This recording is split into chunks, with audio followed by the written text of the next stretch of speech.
어제 본문처럼 오늘도 내용이 무엇을 말씀하고 있는가라고 질문을 한다면 쉽게 대답할 수 있죠. 오늘 본문은 무슨 내용을 담고 있죠? 여섯째 나팔 심판 그러죠. 어제 그러니까 그제 본문은 그 첫 번째 나팔에서 네 번째까지의 이야기를 이렇게 한 본문에 담고 있다면 어제 본문은 다섯째 나팔 심판이고 오늘은 여섯 번째 나팔 심판이니까 하나의 나팔 심판을 이야기하고 있는 겁니다. 근데 그 내용은 어제 본문과 비슷한데요. 여기 보면 어제 보면은 무저갱이 나왔다면 오늘은 그 결박된 네 천사의 이야기가 나옵니다. 결박된 네 천사. 그러니까 천사가 결박되었어요. 어디서 결박되었냐면 여기 보면 여섯째 천사에게 말하기를 큰 강 유브라데에 결박한 네 천사를 놓아주라 하매 결박한 네 천사니까 갇혀있던 천사죠. 갇혀있던 천사는 누구겠어요? 그것은 사탄이죠. 그러니까 천사가 왜 갇혀있어요? 이 타락한 천사니까 갇혀있는 겁니다. 그 천사를 놓아주라 하매 그러니까 무저갱에서 사탄의 세력이 나왔던 것처럼 여기도 이 네 천사를 내어주라 풀어줘라 그런 거죠. 근데 이제 이들이 어떤 자였느냐 15절 네 천사가 놓였으니 그들은 그 연 월 일시에 이르러 사람 3분의 1을 죽이기로 준비된 자들이더라. 이 준비된 자들 이들은 무엇을 위해서 준비된 거예요? 심판을 행하는 그렇죠? 심판을 행하는 그러니까 사람의 3분의 1을 죽이기로 준비된 자다. 언제? 그 년과 월과 일이 정해졌었단 말이에요. 그때를 위해서 가둬둔 거예요. 그러니까 그때 필요할 때 사용하기 위해서 예비된 자라, 준비된 자다 이런 이야기를 합니다. 자 그렇다면 이 이야기는 뭐냐면 심판도 준비가 되었다는 거죠. 심판이라는 것은 어느 날 갑자기 예상도 없고 계획도 없이 심판이 진행되는 것이 아니라 심판은 계획에 의해서 진행되는 겁니다. 그러니까 예수님 당시에 예수님께서 말씀을 전하실 때 뭐라고 말씀하세요? 회개하라 천국이 가까웠느니라. 회개하라. 이 얘기는 뭐냐면 반드시 심판의 때가 온다는 거죠. 세례 요한도 그리스도가 오시는 것을 전파하지만 그들에게 회개하라 천국이 가까웠다 이렇게 전하잖아요. 그것은 천국이 가까웠다는 것은 믿는 자에게는 구원의 날이 왔다는 것이지만 믿지 않는 자에게는 심판의 날이 온다는 거죠. 그러니까 심판은 오래전부터 준비된 것입니다. 반드시 옵니다. 그렇기 때문에 준비되어 있는 것입니다.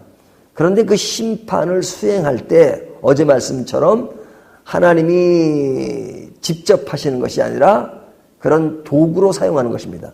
그 도구로 사용하는 것이 여기에 타락한 천사예요. 근데 타락한 천사만 있는 것이 아니라 16절을 보면요. 마병대의 수는 2만 만이니 내가 그들의 수를 들었노라. 자, 몇 명이에요? 2만 만. 그러니까 저는 우리 한국말이 참 재밌을 때가 많아요. 그냥 2억 그러면 될 텐데 2만 만. 어떤 분은 2만 만을 우리가 평상시에 쓰는 표현이 아니니까 이게 좀 만자가 2번 들어갔나 이렇게 생각하는데 2억 원이 2억 원이 아니라 제가 이 돈에 관심이 많다 보니까 2억 원이 아니라 2억 명, 그렇죠? 그러니까 2억이나 되는 마병대가 있다는 거죠. 그 마병대는 뭐예요? 말을 탄 자와 또 말도 그 일을 행하는 겁니다. 그러니까 사람의 3분의 1을 죽이는 그 일에 마병대까지 동원되고 그 다음에 이 재앙이 어떤 것이냐 18절을 보면요.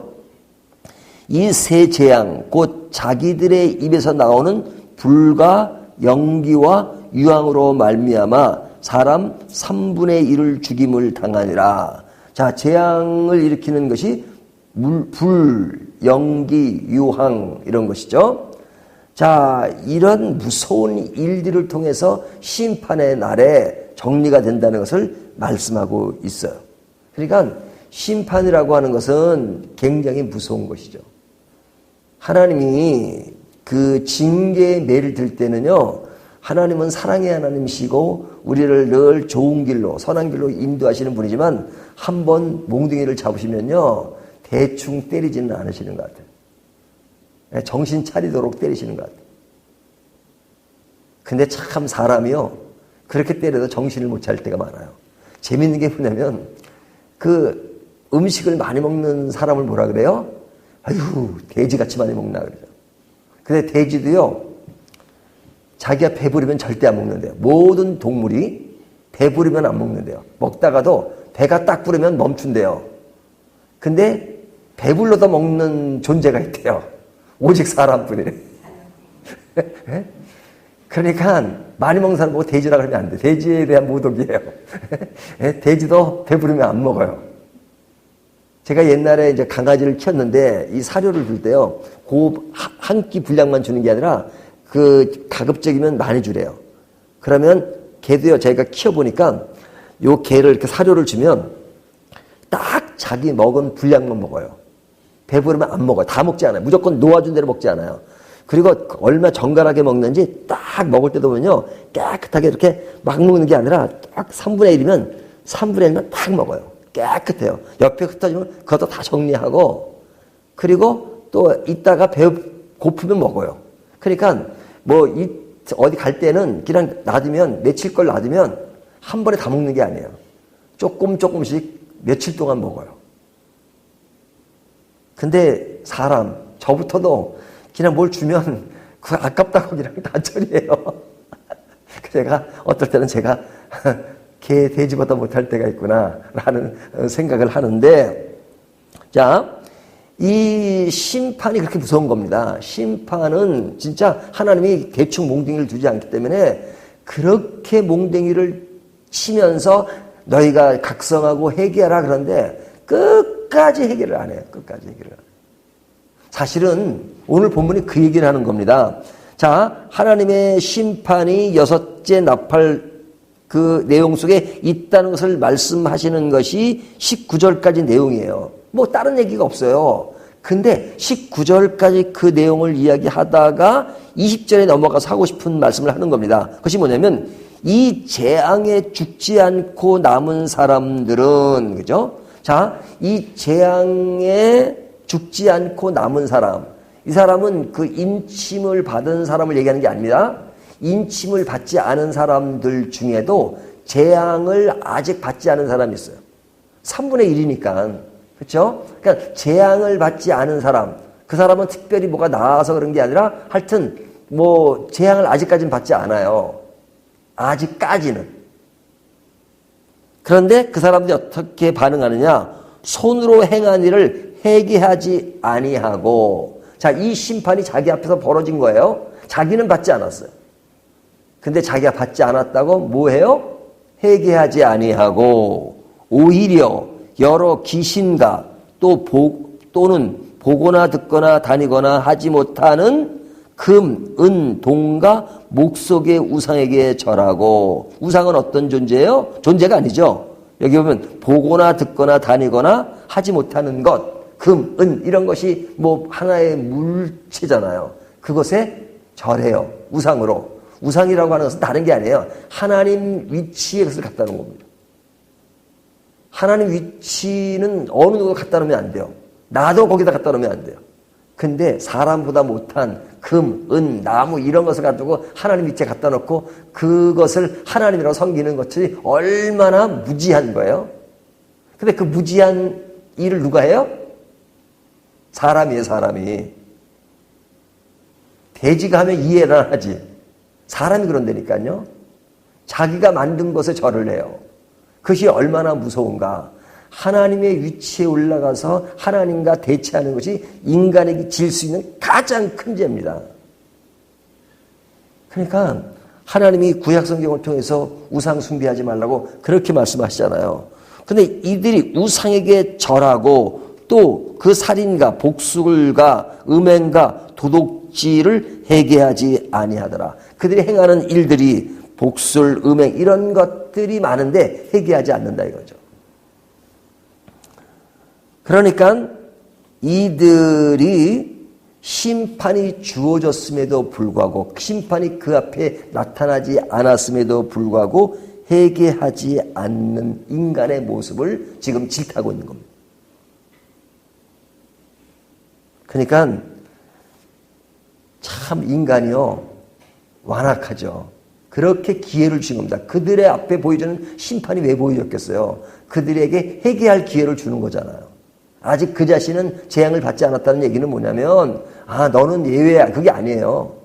너도 차례가 와. 하지만 회개하라. 기회를 준다. 근데 그 기회를 모르면 진짜 무지한 거죠. 자, 그렇다면 이제 오늘 본문은 간단합니다. 교훈 3가지만 말씀드리면 첫 번째는요.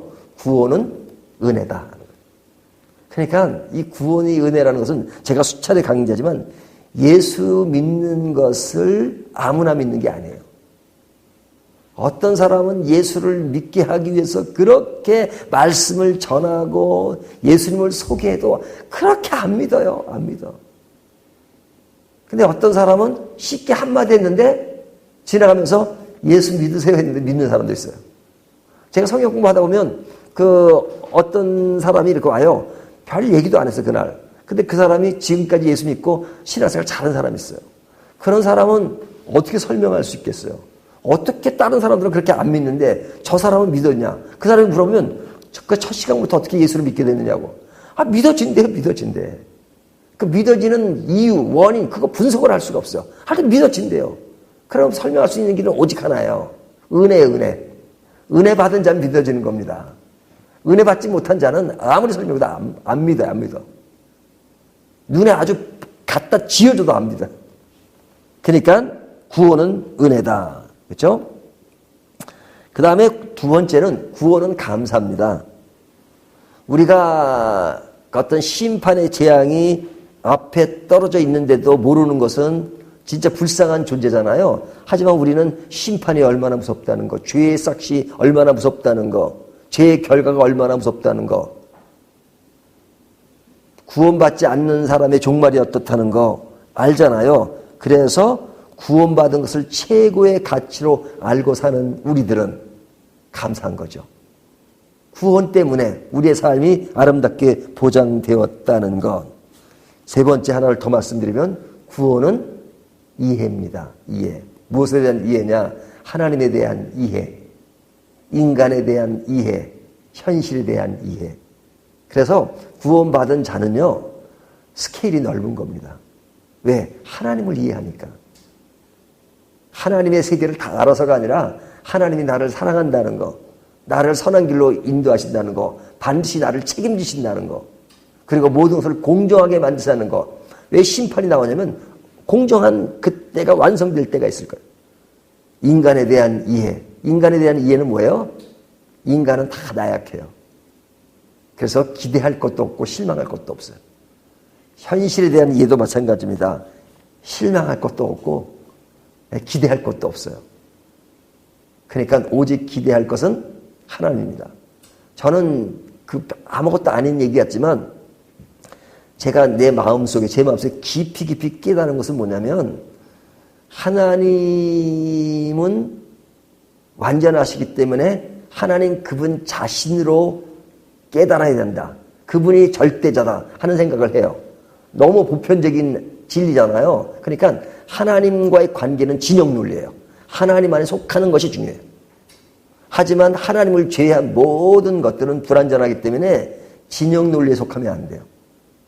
그 사안에 대해서, 상황에 대해서 옳고 그름을 판단해야 돼요. 그리고 옳은 것은 옳다고 말하고 옳지 않은 것은 옳지 않다고 말해야 돼요.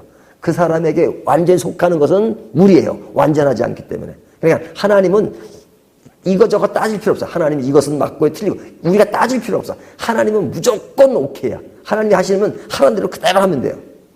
하지만 사람은 아무리 부모라도 자식이라도 완전하지 않잖아요. 그래서 판단을 해야 돼. 판단. 근데 무조건 무조건 나는 우리 부모님이 하니까 무조건 옳고 자녀가 하니까 무조건 옳고 그러진 않대요. 사람은 어느 누구도 아무리 가까워도 판단을 해야 돼요. 진영 논리에 속하면 안 돼요. 정치도 마찬가지예요. 사회도 마찬가지예요. 경제도 마찬가지예요. 아무리 자기 편이라도 잘못한 건 잘못했다고 말해야 돼요. 잘한 건 잘했다고, 상대방이라도 잘한 건 잘했다고 말해야 되고. 왜? 인간 사이는 불완전하기 때문에 그래요. 그래서 우리는 인간 사이는 늘 예리하게 판단을 해야 돼요. 우리가 그런 완전한 판단을 못한다 할지라도 하나님의 말씀 속에서 판단하려고 노력을 해야 돼요. 하지만 어디에 속하면 안 돼요. 속할 수는 있죠. 하지만 그것을 절대 신뢰하면 안 돼요. 분별하고 판별해야 돼요. 하지만 하나님은 절대입니다. 절대 순종. 그래서 우리가 하나님께만 기도해야 돼요. 예? 하나님 외에 다른 존재한테 기도하면 안 됩니다. 왜? 하나님은 완벽하시니까. 하나님 외에 다른 것에 기도하는 건 우상이 우상. 그렇죠? 기도해달라고 부탁을 할 수 있죠. 자, 우리가 말씀으로, 구원으로 더 예리한 신앙의 길을 갈 수 있다는 거 얼마나 감사합니까? 하지만 오늘 본문에 나오는 사람은 자기도 심판의 대상인데도 불구하고 심판이 앞에 주어졌는데도 그것을 모르는 것이 얼마나 불쌍한 일인가 하는 것을 생각하게 합니다. 우리가 무감각한 인생이 아니라 감각 있는 인생으로서 우리의 신앙을 보다 넉넉하게 해나가는 저와 여러분이 되기를 주님의 이름으로 축원합니다.